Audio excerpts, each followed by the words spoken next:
Hürmetli vatandaş, bugünkü leksiyalarımızı başlayımız. Leksiyada Sadaqacı Washington'dan sözleyimiz. Bugünkü sağı 2020 yıl 9. ayının 22. günü haftaga sayşembe.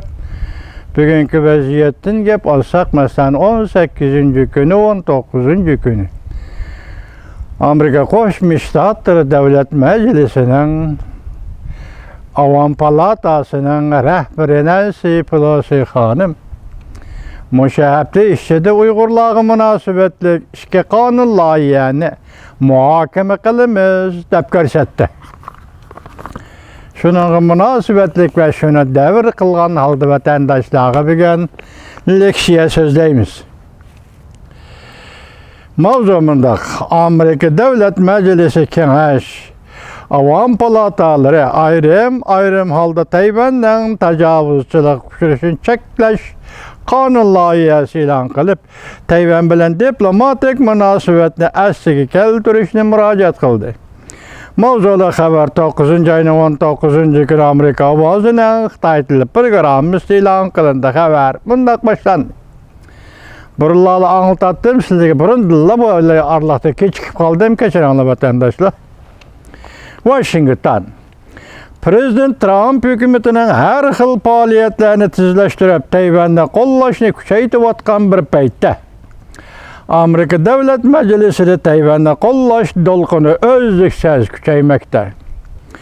Kengash Palatası'nın bir neçe nefer a'zosi 9. ayının 17. günü Tashqi Munosabatlar Komitetinin guvohlik berish yig'inida Beijingning Tayvanga popuzi ishlatishiga diqqat qiladiganligini bildirib, Amerika Qo'shma Shtatlarining amaliy harakati orqali Tayvanning Jungo qarshi turishiga yordam berishini talab qildi.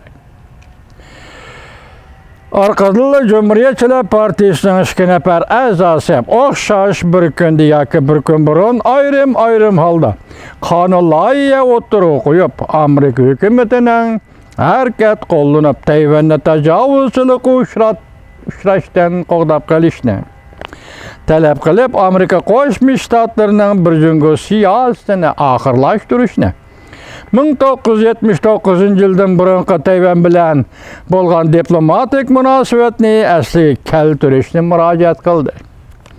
Senator Rick Scott, Avam Palata a'zosi Tom Tiffany qatorliq Davlat Majlisi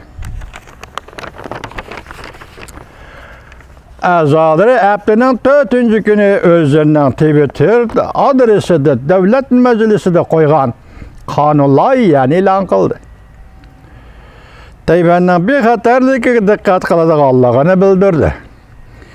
Qo'llaydiganligini bildirdi.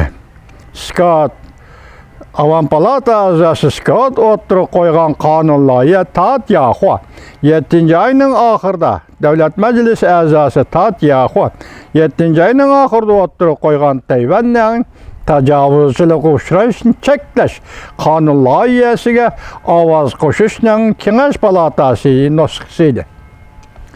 Senator Scott Rick Scott. Senator Scott Twitter'da fikir qoldirib bunday ko'rsatdi.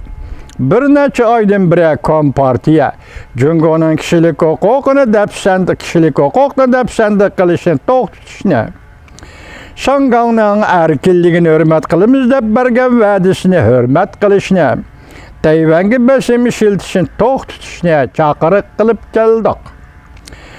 Tayvanning tajovuzchilikka uchrashini cheklash qonuni bizning Tayvanning erkinligi va demokratiyasini qo'g'dash va'damizni gavdalantirdi.